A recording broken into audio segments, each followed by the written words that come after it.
ఆధ్యాత్మిక సాధన అంటే మన మనస్సుని ప్రస్తుతంలో ఏ పని చేస్తున్నామో ఆ పనిలో కనుక 100% కనుక పెట్టగలిగాము అంటే అది మనం అంటే మన లైఫ్లో మనకి భగవతత్వం ఇచ్చినటువంటి ఈ జీవితంలో 100% మన జీవితాన్ని సార్థకం చేసుకున్నట్టే అర్థం. ఎందుకు మనం 100% పెట్టలేము? ఎందుకు పెట్టలేము అంటే మనసు మన చేతుల్లో ఉండదు. మనం మన ప్రస్తుత పరిస్థితి ఏంది?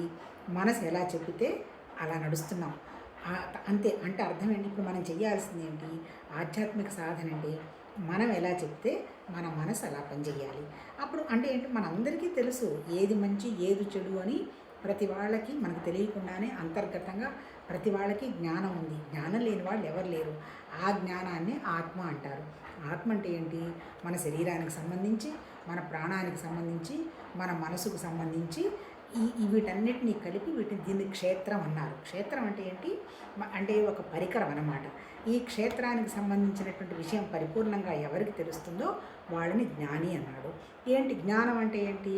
జ్ఞానం అంటే ఏంటి? దీనికి సంబంధించిన విషయాన్ని మనం అర్థం చేసుకుంటే అది జ్ఞానం. దేనికి సంబంధించిన జ్ఞానం? భగవతత్వానికి సంబంధించినది.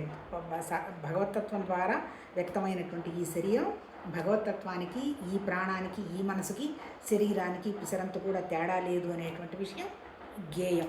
అంటే ఎవరు? జ్ఞానం, జ్ఞేయం, జ్ఞాత. అది ఎవరైతే అర్థం చేసుకున్నారో వాళ్ళు జ్ఞాత. ఏం అర్థం చేసుకోవాల్సిన విషయం ఏంటి? జ్ఞానం. ఏ జ్ఞానాన్ని అర్థం చేసుకోవాలి?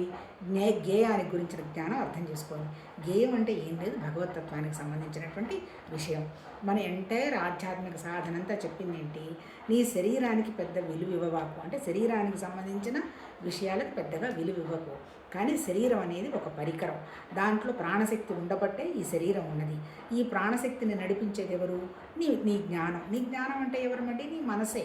మనసు, బుద్ధి, చిత్తం, అహంకారం 4 ఫంక్షనల్గా తేడా, కానీ స్ట్రక్చరల్గా ఒకటే.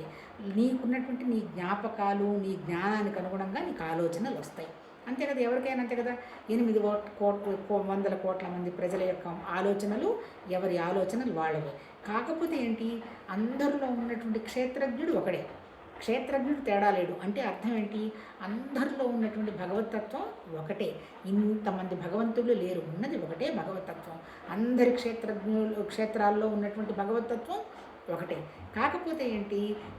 నాలో భగవతత్వం ఉందనేటువంటి విషయాన్ని నేను మర్చిపోయి నాది శరీరం తప్ప ఇంకోటి ఏమీ లేదు అనేటువంటి ఘర్షణ ఎక్కడైతే జరుగుతున్నదో ఆ ఘర్షణ బాధ.